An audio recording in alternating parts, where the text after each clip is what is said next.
What in the world is going on with the world's energy commodities? Why is there such an energy crunch? Like for gas, why are oil prices so high? And if there's such a shortage, why are countries like Iran and Venezuela, who have two of the world's largest oil and gas reserves, restricted by U.S. sanctions?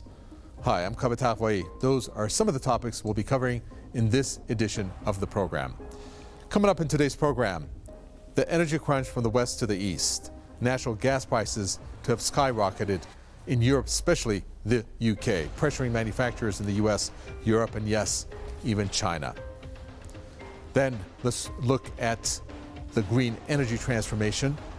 Is the world ready for it? Transitioning from sources like coal to green energy?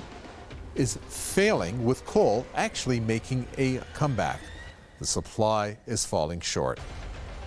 Also in this program, we will be taking a look at Iran's proven oil and gas reserves, 137 billion barrels, 10% of the world's total. It can alleviate global fuel crisis, but wait, U.S. sanctions are preventing that. And such is the case with Venezuela.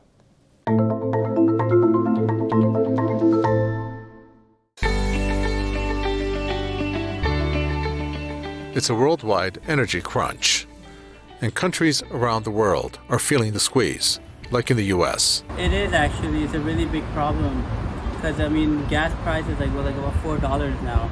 And if somebody makes about $10 an hour, it's a big problem for them to even fill up their gas tank because it's like $60, $65. The United States is contributing to this shortage by not allowing a lot of fracking, by not allowing building of pipelines.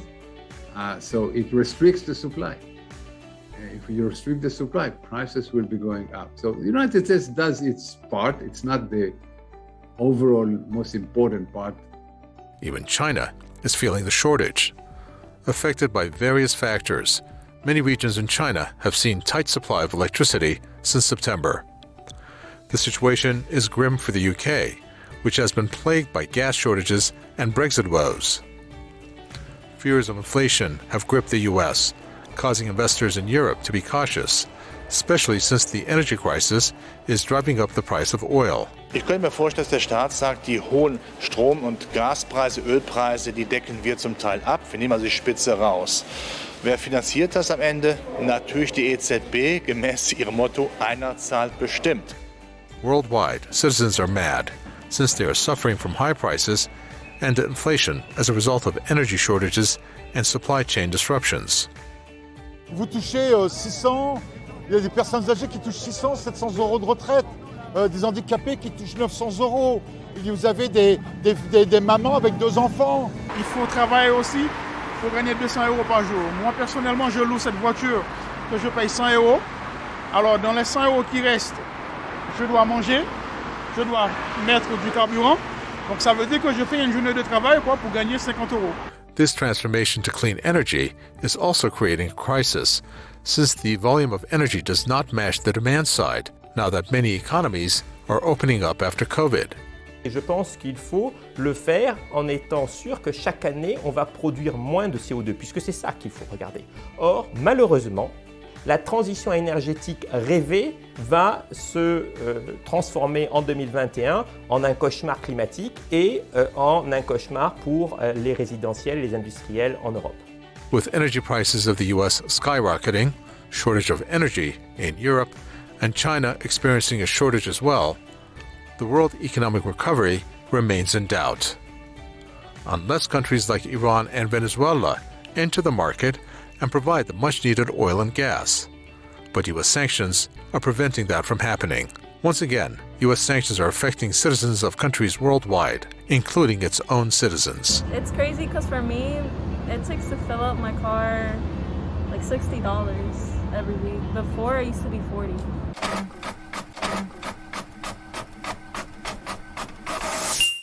One of the things that the world energy crunch can do is to derail the world economic recovery. Now, naturally, when the economy picks up, there will be more demand for energy.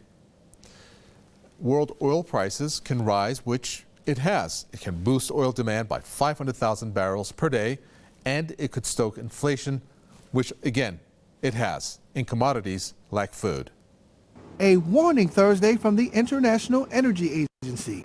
The energy watchdog warns a global energy crunch is likely to boost global oil demand by 500,000 barrels per day, and that's enough to stoke inflation and slow the economic recovery.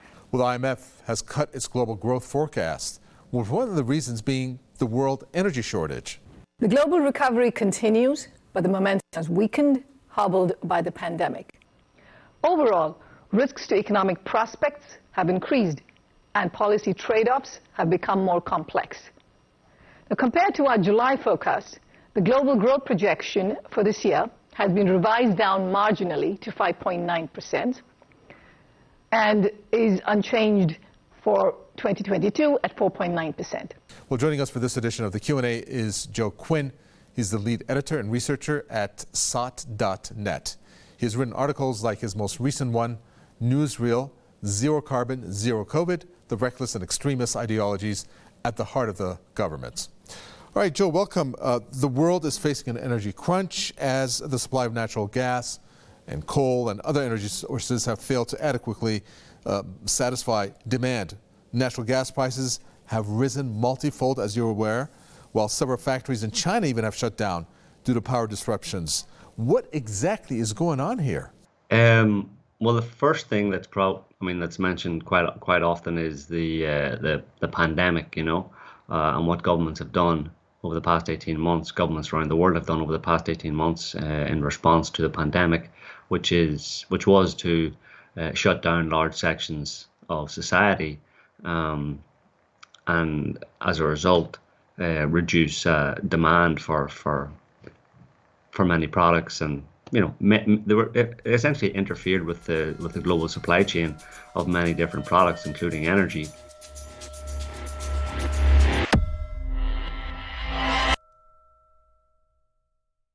This is our in-depth section, which means it's time to take a deep look at the energy crisis, the big energy crunch. Well, in order to get an idea about the energy crisis, we need to take a look at what types of energy commodities there are in the first place. Well, there you have it. This is a good way of looking at it. We try to cover all of them. You got things like wind and solar, coal, oil, nuclear, hydro, bioenergy, pumped storage, gas and interconnectors, and of course, since we didn't have much room, we put it under other fuels. Well, let's take all of these energy commodities and then get a sense of how much each of them are being used across the world. And this graph is going to give you an idea, because what we did was we took it and we looked at the average median, if you will, to get an idea of its usage overall. So as you can see over here, as this is being formed, the one in orange is gas, which is the most widely used form of usage. You got nuclear and then coal, which come in second and third place, respectively. In terms of coal, that's the one in the black that you see in the bottom here. Now, let's take a look in particular at wind and solar, because there's so much talk about fighting climate change. And of course, that's green energy. You could see that the usage really peaks right around this area over here. Now, that's quite a lot for wind and solar, if you think about it. Although its usage is at the bottom, renewable now provide actually a third of power generation. However, that's still not enough to provide all the energy needs at this time when the global economy is bouncing back from the COVID-19 pandemic. The shortage that is being experienced now is set to be a short-term squeeze, if you want to call it maybe a jolt. After colder than normal winter depleted natural gas inventories, gas and electricity prices soared, as you can see over here. This is actually outlining it. However, this actually is showing what has resulted as a result of gas and energy usage overall, which basically you're looking at inflation. Inflation is soaring across what we use as a barometer were the G7 economies. So you can see the effect that it has there. And that brings us to China. Now, China, believe it or not, has had an energy shortage as a result of all of this, and this graph shows it incrementally. It's going to go, as you can see, pointing to that. The industrial economy still relies heavily on fossil fuels, and of course that naturally means coal, gas, and oil. The country simply does not have enough fuel. Why? Because it was trying to transition to cleaner energy to help with the climate crisis. Here is China's power usage, as you can see, showing what I just talked about, which basically means it needs coal as an example. Now, Chinese manufacturing is something that has happened that is very unusual because of the transition that it was trying to make. It actually contracted in September for the first time. That occurred for the first time in 19 months. And guess what happens when China needs gas, oil, and coal? Well, it's going to hoard up all the energy as much as it can, which, as a result, will affect the rest of the world, like it has done in Europe, because there are tighter energy supplies as a result. And in particular, it has affected the UK. So you can see the effect that China has on the world when it's trying to keep up with the demand that is coming through so that it could have its production ramped up.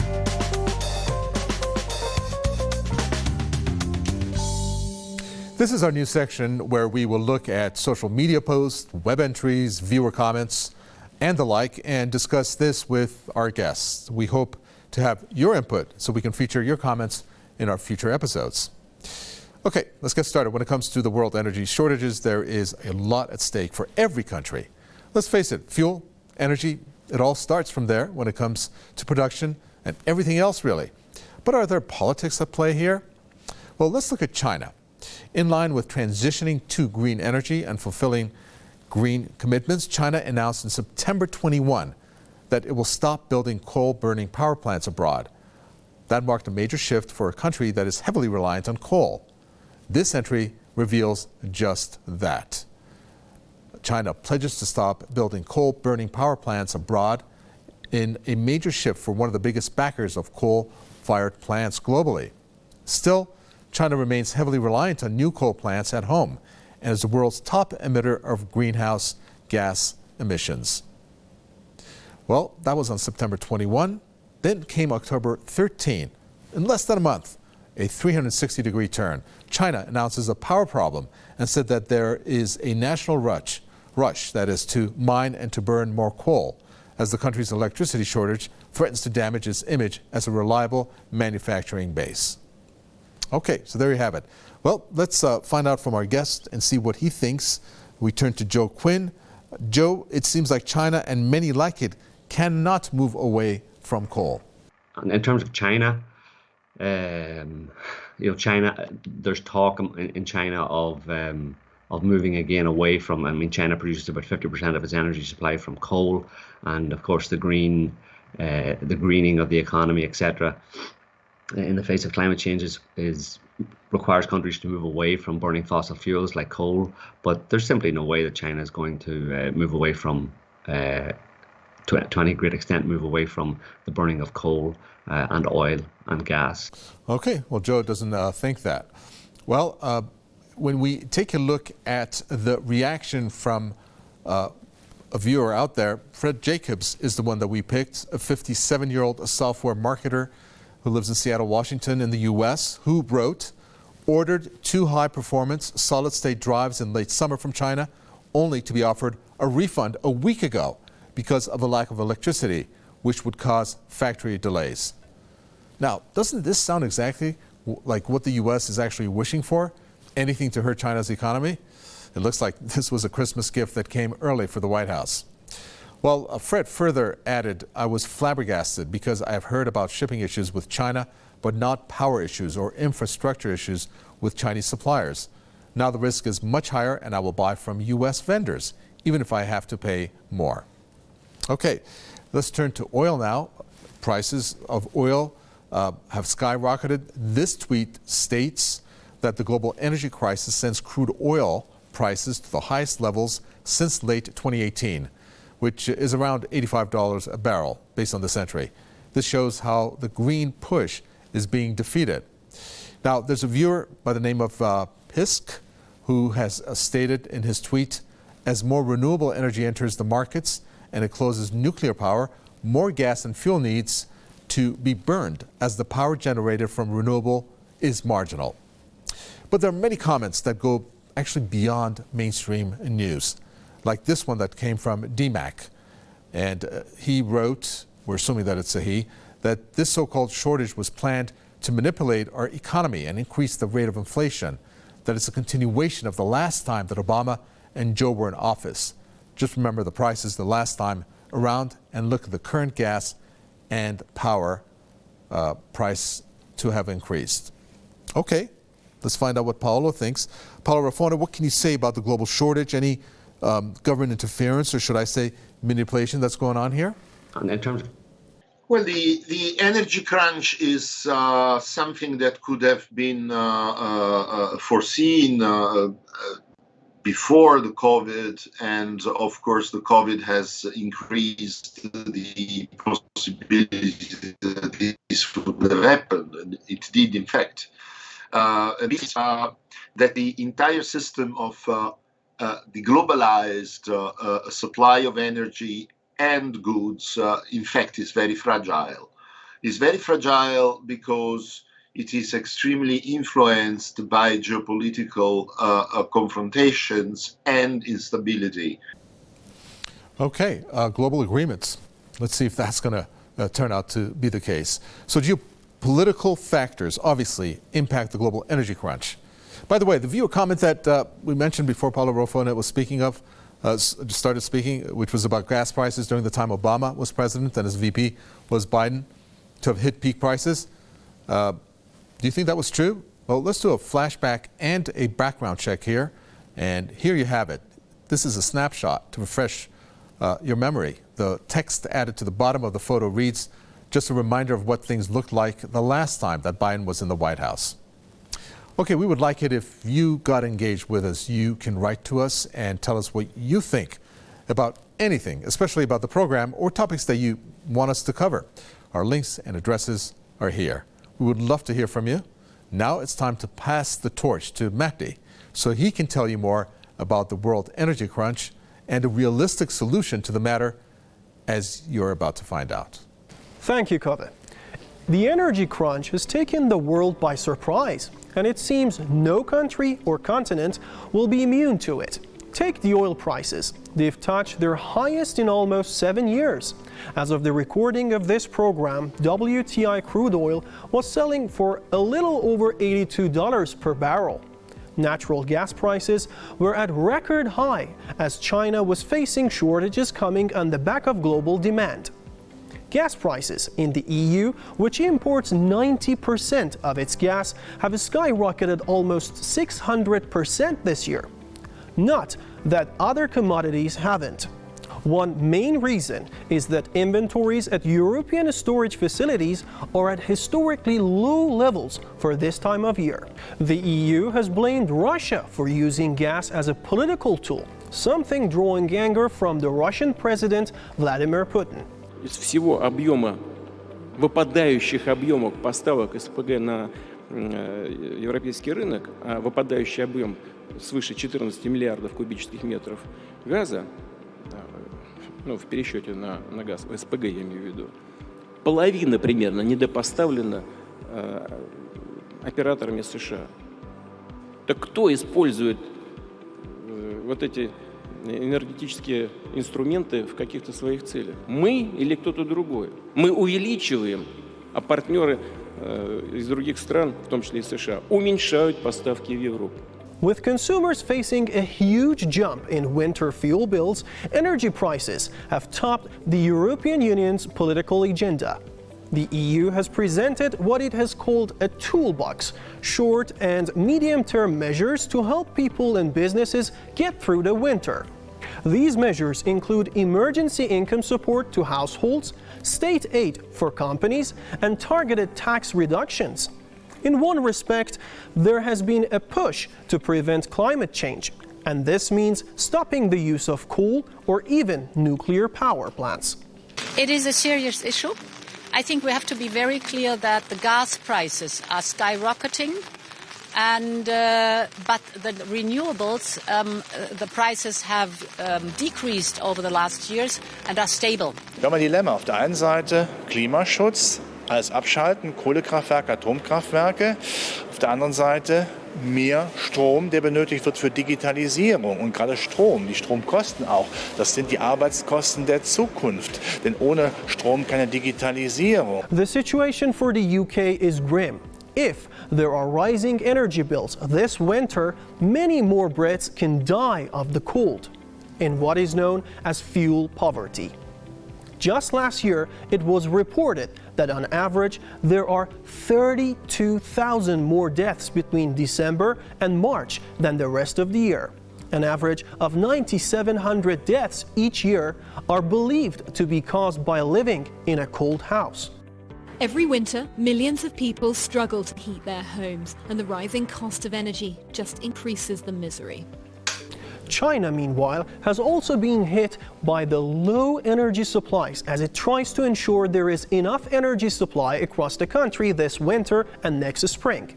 Many regions in China have seen tight supply of electricity since September.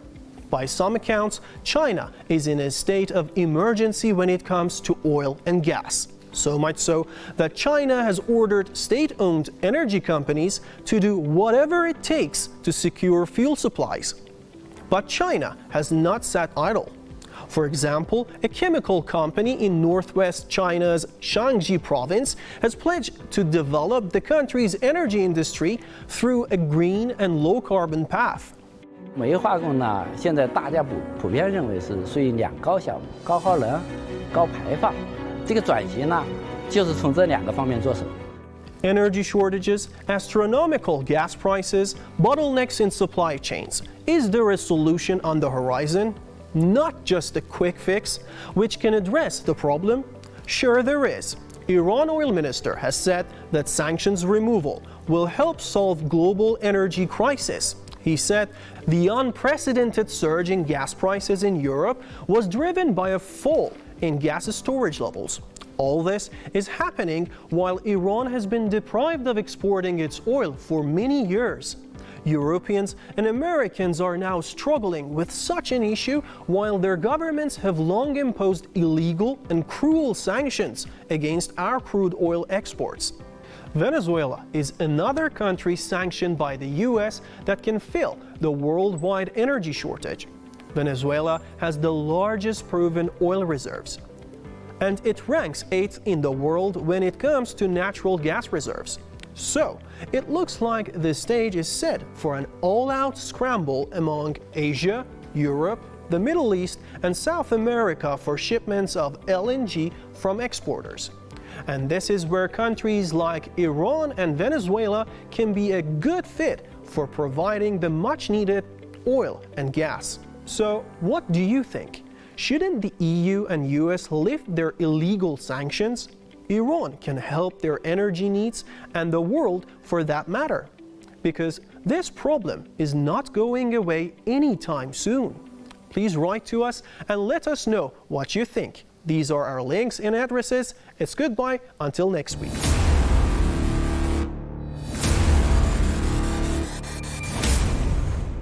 In my final thoughts, I would like to focus first on the supply chain. The supply chain damage could have been a lot less, or even eliminated, were it not for the COVID-19 vaccine greed from the rich countries, like from the G7 countries, who are still hoarding the vaccine, by the way. Many of the links are developing countries, like in Africa maybe or elsewhere, that still need vaccines. Then comes another very important point: the massive energy supplies that can be added to the world supply, but is being prevented from doing so. Why? Because of the US and its sanctions. And of course, I'm talking about Iran and also Venezuela, who have massive supplies of oil and gas. Imagine if their products were to be poured into the supplies of the world in terms of energy. Well, it doesn't seem like that's going to happen, because the US would rather have its people suffer, have its citizens suffer from inflation, for example, and yet not have oil come from these two countries due to political objectives that it has. That does for this edition of Economic Divide. Your questions and comments are always welcome. It was great to have you. Until next week, it's goodbye.